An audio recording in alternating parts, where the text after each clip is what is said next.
Hello everyone and welcome to Late Night Lies. I'm Dr. Caroline Heim and this is Dr. Christian Heim on piano. Welcome to our live stream pod show for preventative mental health. And tonight's lie is, we can do without Christmas trees. Now that's a really bit of a strange lie.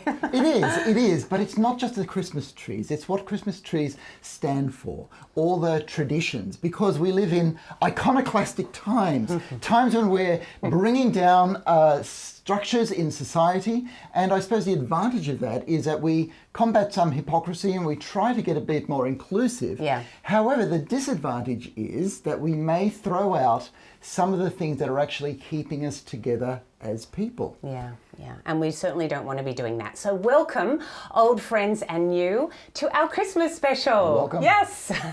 So we have our little Christmas tree, as you can see, our tiny, tiny little Christmas tree.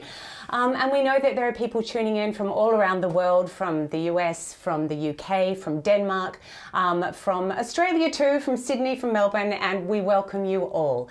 Did you say Denmark? I did say Okay, Denmark. that's good. Christian said, say Denmark, and we're not quite sure about why that is, but I've said Denmark, okay? So welcome to the people from Denmark, particularly.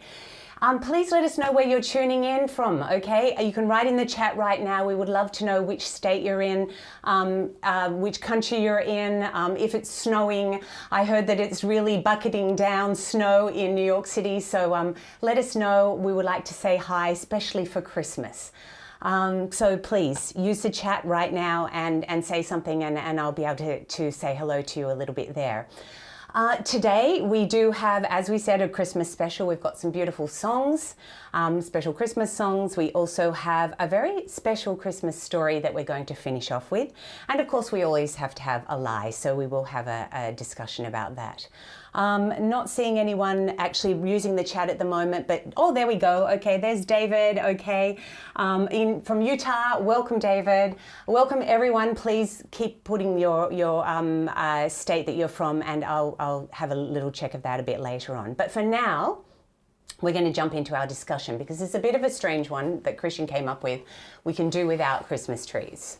Why can we do without Christmas trees? Well, that's the lie. We can't do without Christmas trees. We can't. Yeah. It's like we're scrutinizing anything that has to do with tradition, anything that has to do with various religions, yes, and things that are seemingly excluding people. Yeah. But we're going to exclude things that actually include people. So in other words, it'll get to the stage where we're doing more harm to exclusion rather than good. The good that we want to do is to have everybody feel like we can get on in this world together. Okay. And so there's a very special feeling that comes at Christmas time. Okay, so if we cancel out everything, we're cancelling out some of the good too. Is that what you're saying? That's actually a very good way of putting it. Yeah, that's actually very good. Yeah. Okay, so Christmas, yes, it's a religious festival, but many religions have some sort of a festival in December because it's got to do with the end of the year, it's got to do with the seasons, it's got to do with solstices and all sorts of things like that. Yes. But it also has to do with people just getting together with people and celebrating being together with people. So a lot of people celebrate Christmas. In fact, most of us celebrate Christmas even if we're not religious. Yeah. Okay, so we both come from families where some people have a spirituality, some people don't. Yes. But we get together because it's Christmas, because we're family, because this is what we do and because this is what we have done for such a long time. Yeah. And it feels good. And we want to keep that good feeling. Okay, yeah. So it's the coming together with people, which we talked about certainly in our first pod show about for mental health, you know, basically that people need to be together. You need to be reaching out to people. You need to be talking to people. Yes, and as a psychiatrist, often I try to look for questions that gives me a lot of information about people when I first meet them. And so one question that I used a lot was, how did you spend last Christmas? Yeah, okay. And that tells me a lot about not only their belief system, but the people that they have around them or the people that they don't have around them. Yeah. And if I get an answer of, oh, okay, we don't know what side of the family to go to, there's always arguments here and, you know, there are conflicts, you know, Christmas, I love it and I hate it. If I get something like that, then I know that people are integrated with other people, with Okay, family good. members. Yeah, as long as they're integrated, even if there are arguments, there's that togetherness. Yeah. Yes, but so many people spend Christmas time alone. Wow. And that tells me, somebody says, well, I don't celebrate Christmas. Yeah. Okay, some people may do that out of spiritual reasons, but many people do that because they're simply alone. Yeah. And that is not a good feeling, because every now and again I sort of go, well, I'm Jewish, we don't celebrate Christmas, but we do Chinese because that's all that's open on that day. It still becomes a tradition. Yeah. It's still something that you do because it's the end of the year, you need some time off and you need to spend time with people. Yeah, and talking about loneliness, that actually reminds me of a dear friend that I have in New York City who lives alone. I have lived alone in New York City before, and it's tough. It's really tough. So she lives alone, and she's been isolated since COVID struck because her work basically went online, and she's been working from home. And she's recently moved to a new little apartment building, and she was feeling really down one day. And there was a little park she discovered just outside her apartment, her new apartment building. And she noticed, this was just a few weeks ago, that someone had decorated one of the little pine trees in the little park with Christmas decorations. And how did that make her feel? Well, it was a solace to her. Okay, it was a balm to her soul in a way, and it uplifted her. Okay, she told me she'd been feeling down, and she felt much better after seeing that someone cared enough to put that tradition up, to bring some hope, some joy, some peace, or just some tinsel even. And I suppose what I want to say is, in this difficult year that we've had, because we are at war with a virus at the moment, that Christmas tree, decorations, a smile from people, a little present, some of your favourite chocolate, all of those things that come together at the festive time become actually more important. Yeah. And so when somebody says Merry Christmas, if that means something to you or not, it's just the feeling underneath that goes, another human being has just wished me well. Okay. And that's the feeling that we're going to talk about. Okay, so we talked about traditions. So why is it important to have traditions, psychologically speaking? Okay, so psychologically speaking, we've spoken a lot about how the brain likes familiarity, right? And we're also spoken how during this COVID time, we're carrying an extra 20 pounds of anxiety. Yeah. So the brain is in an unfamiliar situation at the moment. So that makes us feel anxious. So anything that can make the brain feel familiar, so go, that's good. It's like going past a window and smelling a freshly baked apple pie, right? We all react to that because it goes, my grandmother used to do that. Yeah. And it feels familiar. It feels good. And there are a lot of things about Christmas, even just everybody just relaxing a little bit and wishing each other well, that makes the brain feel familiar, rather than, I'm in a sea of strangers, I don't know where I am, this is really uncertain, I feel unsafe. So a Christmas tree, like the one that your friend saw in the park, goes, you know what, I'm still part of the human family. Yeah. And that's the feeling that we want. So from a psychological point of view, having those things, just spending time with people, chilling, even if you argue with them, right, is very, very good for mental health. So things that connect us, like Christmas trees, like songs, Songs, dancing. There's a lot of community things that we're not doing that much anymore, all right? In my childhood, we used to get together with other friends and we used to sing folk songs, right? Or little dances here and there, things like that, all these community sort of things. And Christmas traditions, decorating a tree.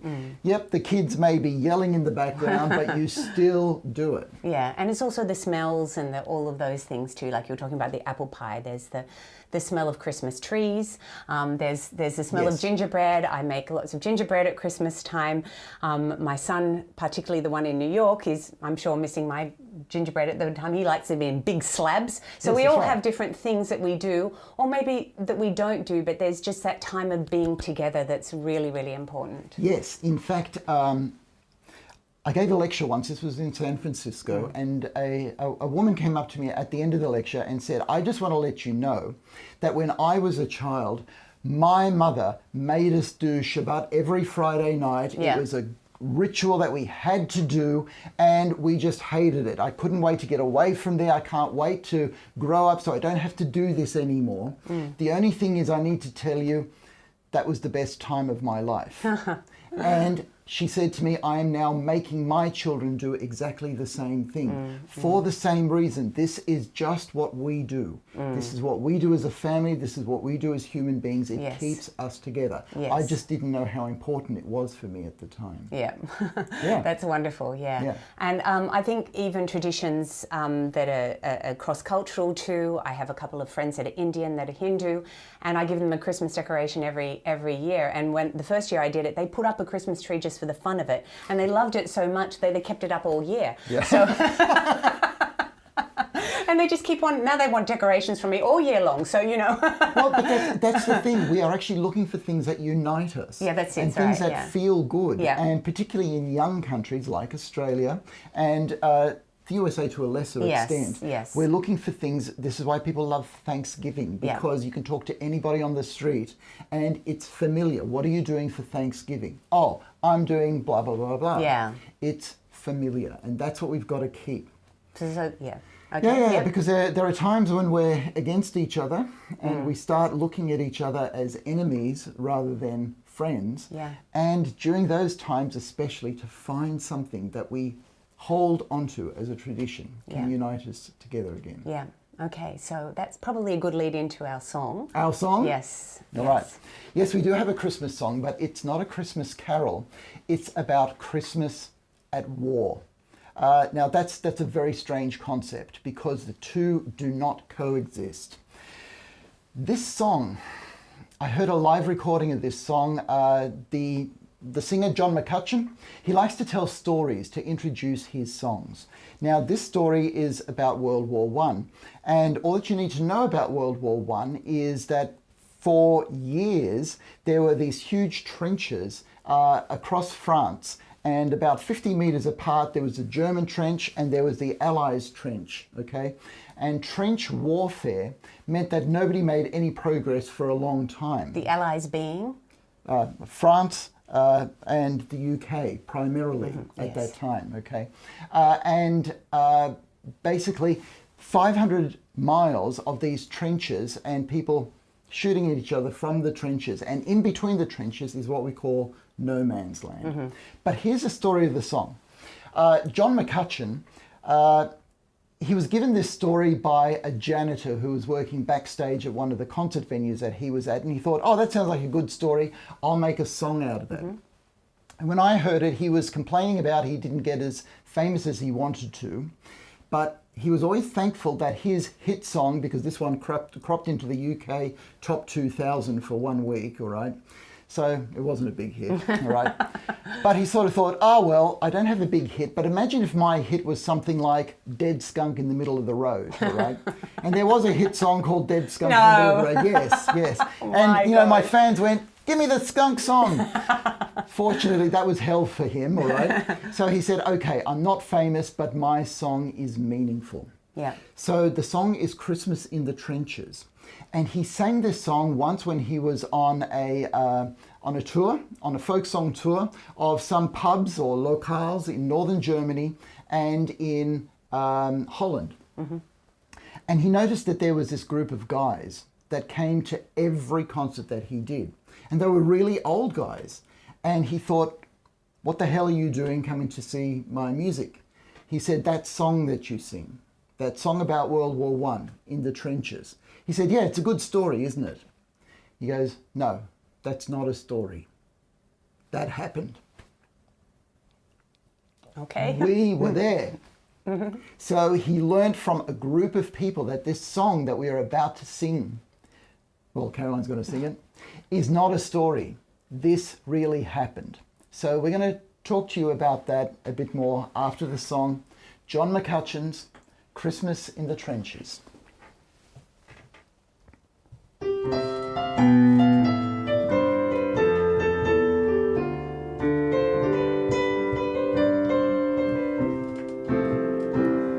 My name is Frances Tolliver, from Liverpool I come.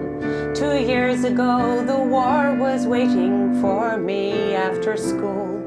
to Belgium and to Flanders, to Germany, to here. I fought for king and country I loved dear. 'Twas Christmas in the trenches where the frost so bitter hung. The frozen fields of France were still, no Christmas song was sung. Our families back in England were toasting us that day. They're brave and glorious lads so far away. I was lying with my messmates on the cold and rocky ground, and o'er the field of battle came a most peculiar sound. Says I, now listen up me boys. Each soldier strained to hear, as one young German voice sang out so clear. He's singing bloody well, you know, my partner says to me. Then one by one each German voice joined in harmony. The cannons rested silent, the gas clouds rolled no more, as Christmas brought us respite from the war. As soon as they were finished, a reverent pause was spent. God rest ye merry gentlemen, struck up some lads from Kent. The next they sang was Stille Nacht, that silent night, says I. And in two tongues one song filled up that sky.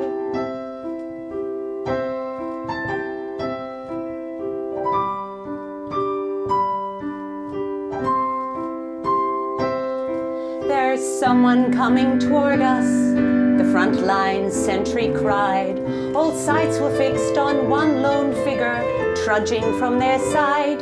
His truce flag, like a Christmas star, shone on that plain so bright, as he bravely strode unarmed into the night. Then one by one on either side walked into no man's land. With neither gun nor bayonet, we met there hand to hand. We shared some secret brandy, and we wished each other well. In a flare-lit soccer game, we gave them hell. We traded chocolate, cigarettes, and photographs from home. These sons and fathers far away from families of their own. Young Sanders played the squeeze box, they played a violin. This curious and unlikely band of men. Then daylight stole upon us, and France was France no more. With sad farewells we each prepared to settle back to war. But the question haunted every heart that lived that wondrous night. Whose family have I fixed within my sights? 'Twas Christmas in the trenches where the frost so bitter hung. The frozen fields of France were warmed when songs of peace were sung. For the walls they'd built between us to exact their work of war were crumbled and forgotten forevermore. My name is Francis Tolliver, in Liverpool I dwell. Each Christmas time since World War I, I've learned its lessons well. But the ones who call the shots won't be among the dead and lame. And on each end of the rifle, we're the same.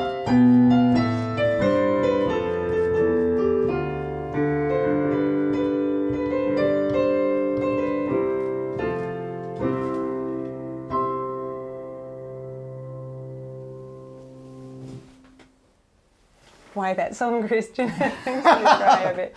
Well sung, Very well sad. sung. No, that's actually a very happy song. It is a happy song. There's hope in it. Yeah. There's a lot of hope in it. I mean, can you imagine? It's World War. This is the greatest war we had ever had. Yes. These people were sent there to shoot each other. Yeah. Okay. Come Christmas night, somebody thinks, you know what? I don't really want to kill anybody tonight. Yeah. They start singing songs. Yeah. Right. They start singing songs that everybody knows. The melody anyway, in different languages. Yes. More and more people sing. They think, Yes. you know what? Why don't we celebrate Christmas tonight? Yeah. And so in no man's land, between the trenches, where anybody could have shot them, Yeah. they play a soccer match. It's wonderful, actually. I wish I knew what the score was, okay? But I got a feeling that everybody won that night. Yeah, I think so. Okay, now the thing is that when John McCutcheon sang this song in the 80s, we didn't know if it was true or not. Now, after a lot of research, we know that it's true. We have read the diaries of soldiers that were there on this night. Albert Morin, a 17-year-old British private, wrote, "It was a beautiful moonlit night, frost on the ground, white almost everywhere. And there was a lot of commotion in the German trenches. And then there were those lights. I don't know what they were. And then they sang, 'Silent Night, Stille Nacht.'" Corporal John Ferguson, a Scotsman, wrote, "What a sight. Little groups of Germans and British extending almost the length of our front. Where they couldn't talk the language, they were making themselves understood by signs. And everyone seemed to be getting on nicely. Here we were laughing and chatting to men whom only a few hours ago we were trying to kill." Kurt Zemisch, a German soldier, wrote in his diary, "The English brought a soccer ball from the trenches, and pretty soon a lively game ensued. How marvellously wonderful, yet how strange it was. The English officers felt the same way about it. Thus Christmas, the celebration of love, managed to bring mortal enemies together as friends for a time." Yeah. Yeah. So it's real. This story was made into a movie. It was. What was that called? Joyeux Noël. Yes. I believe it was 2005. Yeah. But the movie gives the impression that it was one little field, you know, and it happened, the English, the Scots, the French, Yeah. the Germans. But research has shown that on that night, more than 100,000 soldiers My goodness, you're kidding. sang songs. 100,000. 100,000. Wow. Okay, so up and down this huge load of trenches. Yeah. So strong was the need to celebrate Christmas. Yeah. And to get that Christmas feeling of goodwill, brotherhood, okay, if I may Yeah. use a sexist term, all right? But basically getting on as humans. Peoplehood. Peoplehood, that's right. So for that night, okay, that's what they did. 100,000. Wow, that's incredible. So for this Christmas, Yes. okay, so there is a lot of tension in the world. We've got COVID. Yes. And we have a little bit of us and them too. Yeah, we do. But we are in a war situation. We are all collectively at war with the virus. Yeah, true.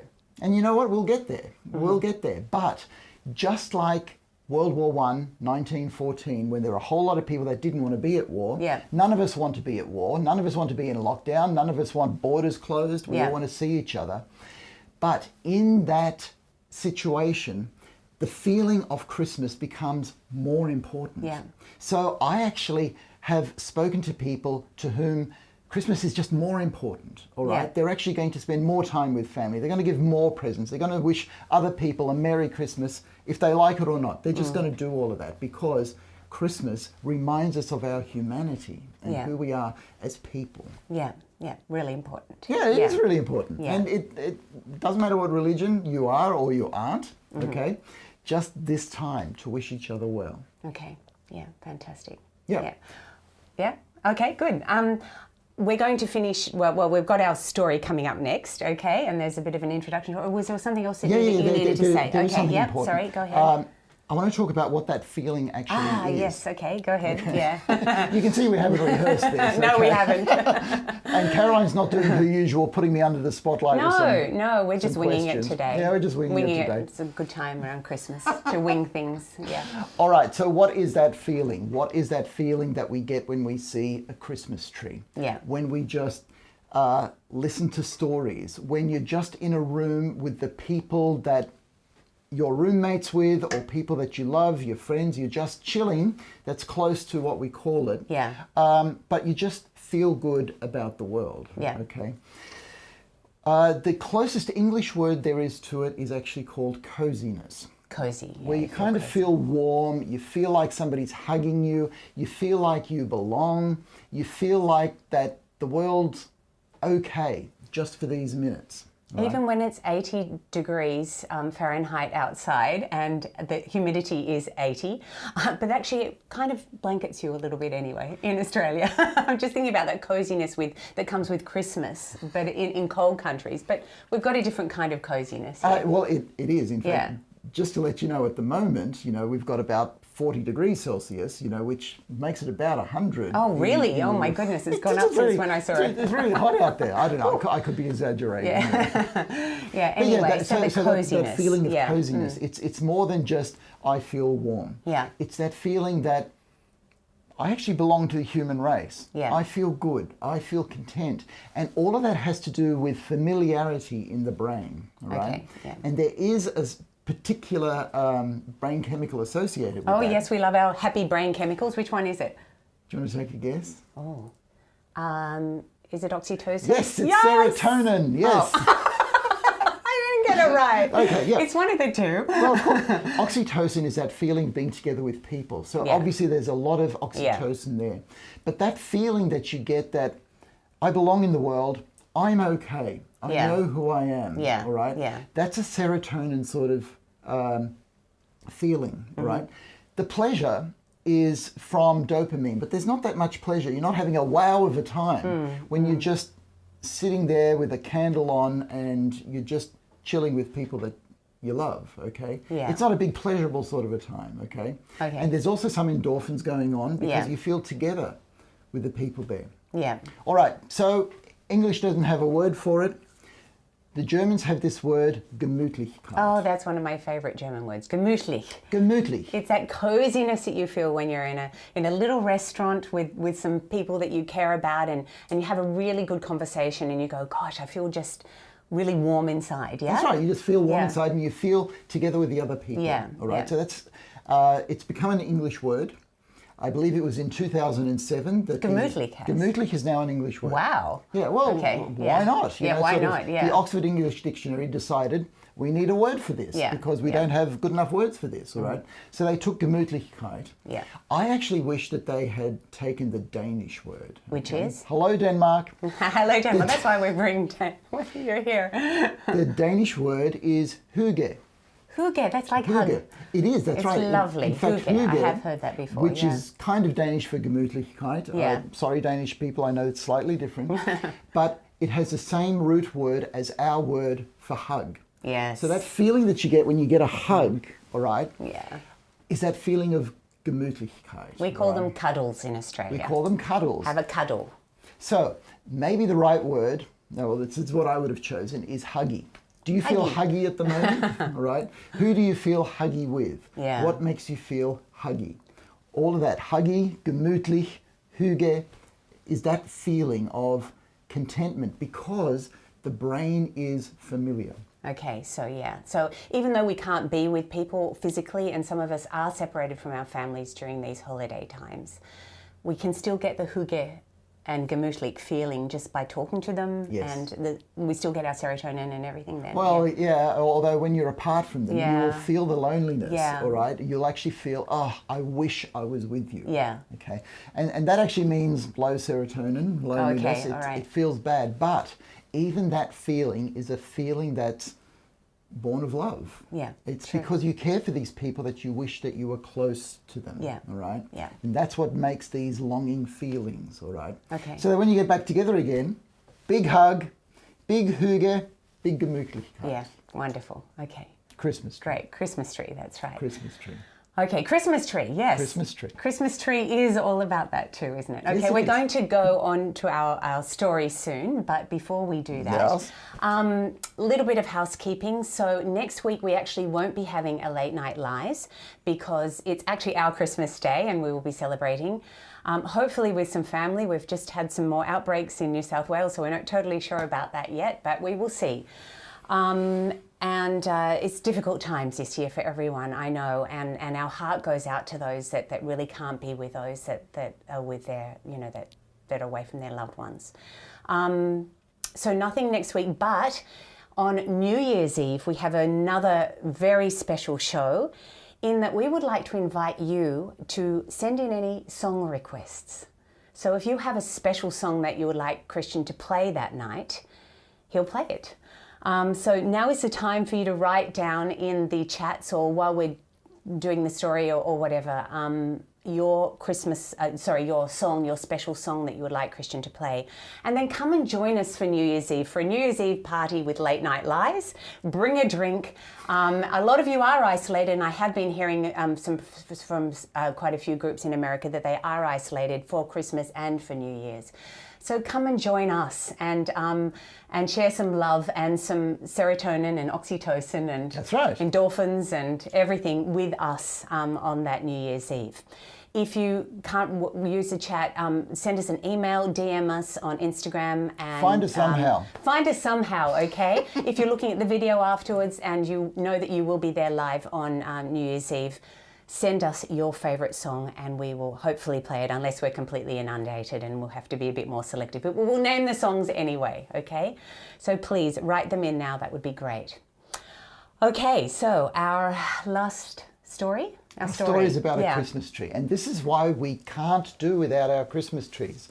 Because Christmas trees give us that feeling of hygge, gemutlichkeit, coziness. When Caroline's friend in New York City saw that one lonely little tree in a park with lights on it, the feeling that was given was gemutlichkeit.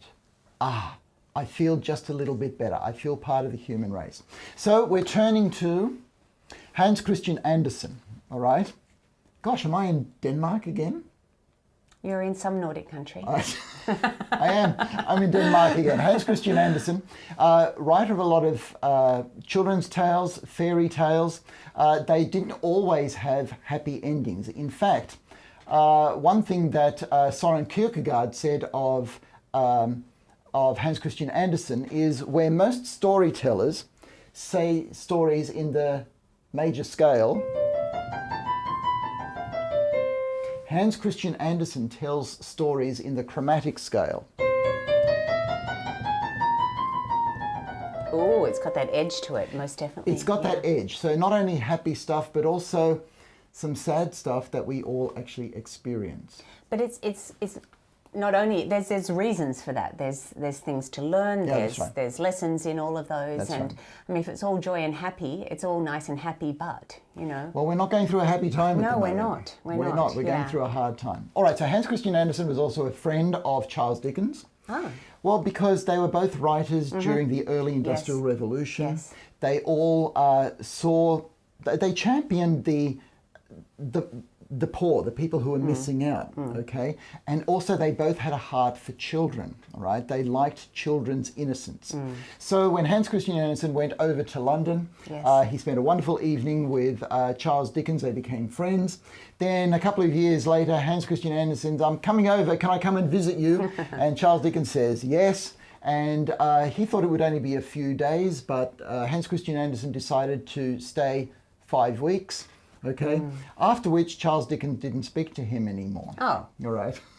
Why? Well, he overstayed his welcome. Oh my goodness, got to do the right thing. That's right. And so there was a cultural clash. Oh my gosh, yes. And Hans Christian Andersen didn't understand what he did wrong. Charles Dickens wasn't going to outright tell him. Oh, for goodness sake, that's lack of communication. Well, this is the problem with lots of relationships. Yes, but a Christmas tree is what then becomes a unifying factor for us all, okay? Because despite our cultural differences, despite our adversity, not adversity, gosh, that was a Freudian slip. It was. Despite our diversity. Diversity, oh my goodness. There are still things that we want to feel together. Yeah. We want to feel that we're together, and Christmas trees can do that. Yeah.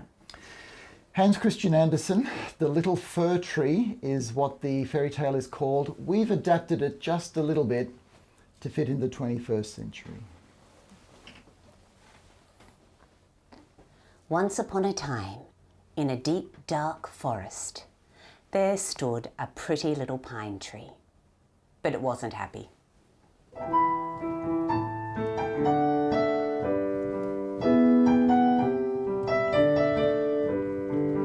wanted to be tall and important and live an adventurous life somewhere away from the forest. People from the villages enjoyed the forest. It was green, inviting, fresh, and relaxing. They'd pass the little pine tree and say, "Oh, what a pretty little pine tree." But the pine tree was convinced that people were only making fun of it. On top of it all, a rabbit kept jumping over the little pine tree wanting to play. But the pine tree thought that the rabbit was only poking fun at how little it was. "I'll show them," thought the tree. "I'll grow tall. I'll see the world and I'll do something important. You'll see." The tree didn't notice the beauty of the forest, the singing birds, the gentle breeze, the rabbits, butterflies, and deer. It wanted something else, something more, and somewhere else. Woodchoppers visited the forest and cut down the tallest trees. Crash! Ouch! That must hurt, thought the pretty little pine tree. But at least they're going away to do something important. An old stalk told the pine tree, "I know where they're going. Oh yes, they're going to be stripped and hammered, and yes, they'll make big strong masts for African ships." Wow, thought the pretty little pine tree. I wish I could do that, see the world and become something important.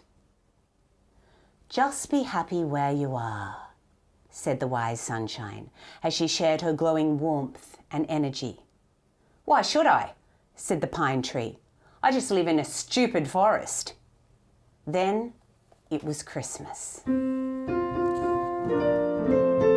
The woodchoppers came and chopped down some smaller trees, even smaller than the pretty little pine tree. "Why didn't they choose me?" complained the pretty little pine tree. "What's so special about them?" The twitchy little sparrows knew. They get to stand in warm houses, dressed up with decorations and presents and sparkling with beautiful lights all around and children dancing and singing are all around them. Wow, thought the little pine tree. That's what I want. But, said the wise sunshine, you'll miss me. You'll miss my light and my warmth and all the peace here and all your friends here. But the pretty little pine tree just ignored her. Another year passed. Christmas again. The woodchoppers came and chopped down the pretty little pine tree, which was not so little anymore. Ouch, said the tree. But finally, it's my time to be important. I knew this would happen. I knew this would happen. And happen it did. After a really bumpy ride into the city and having some branches stripped away, it was dragged into a lady's house and placed in the middle of a very large room. The pretty pine tree was dressed up and covered in presents, decorations, candles and tinsel. The tree felt beautiful. Then it looked around to see that the whole house was decorated for Christmas. The tree was surrounded by expensive sofas and tables and chairs and carpet and bookcases, and important people came in and out of the house and were in a good mood. At last, thought the tree, now I'm important, and finally I'm worth a lot of money too. I knew this would happen. But in reality, the pretty little pine tree, now prettier and bigger than ever before, missed the lush smell of the forest, other pine trees, berries, mushrooms, and fresh running water, and the peace and even the annoying rabbit, the old stork, the twitchy sparrows, and the warmth and light of the wise sunshine. Then came Christmas night. Singing, food, candles, colourful lights, dancing, presents, children screaming, laughter, tears, and a brief argument.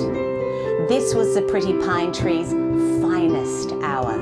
It felt grand, important, worthwhile, and good. But just as quickly as it all started, it was all over. The tree was stripped of decorations, lights, tinsel and candles, and was dragged up so many, many bumpy stairs to a cold, dark attic. Dark. Still. Alone. 2 little mice kept the tree company. They told the tree a story of a simple little boy who was in the right place at the right time and married a princess. Together they ruled a kingdom, even though they had relationship problems.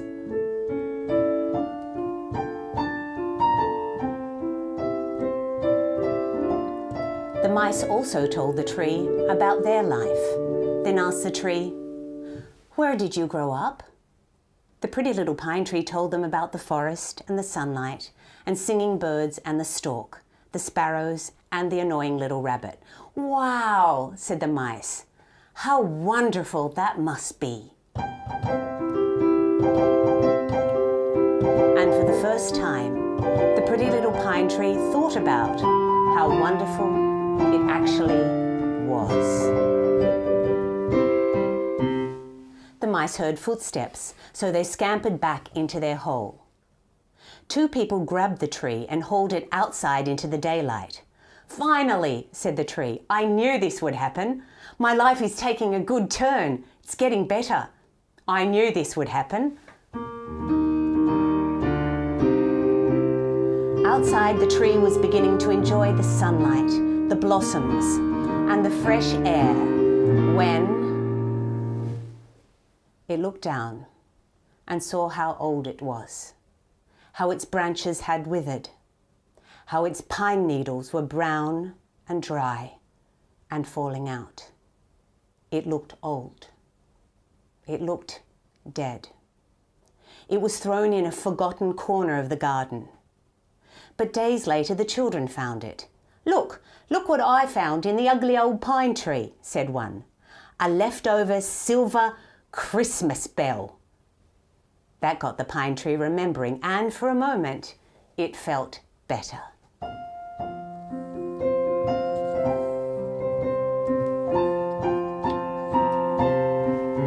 But the child stood on the poor pine tree's branches. Crack! And plucked the bell violently from the branch. The tree felt sad. "If only I enjoyed life while I could. I should have. But now it's too late." Soon a woodchopper came and chopped the tree into small pieces. Eventually, each piece was thrown into a fire where they burned brightly. The children listened to the pop that each piece of wood made as it burnt. They didn't know it, but each pop was a sigh from our pretty little pine tree as it thought of summer in the forest, the wise sunshine, the annoying rabbit, its one glorious Christmas day, and the friendly mice.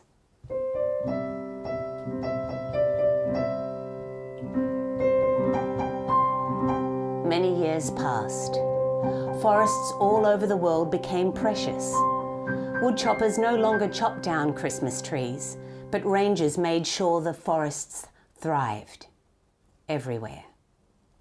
The ash from many long-forgotten Christmas trees from bygone Christmases were used to help new pine tree forests grow. Ashes from our pretty little pine tree also help feed new pretty little pine trees. Children and families from nearby villages regularly visited the new pine forests. They saw all the wonder of the forest, and they loved the beauty of all the pretty little pine trees.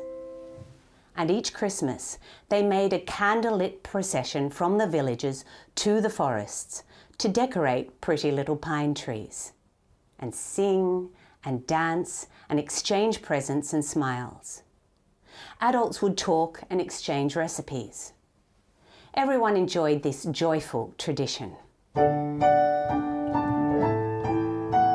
Some of the children still called the pines Christmas trees.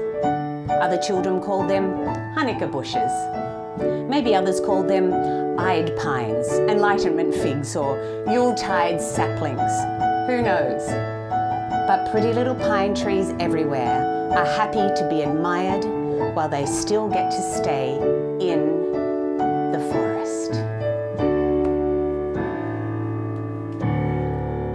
This has been Dr. Caroline Heim and Dr. Christian Heim, wishing you all from the depths of our heart a very merry and peaceful Christmas across the miles. We'll see you for New Year's Eve. Merry Christmas. Merry Christmas.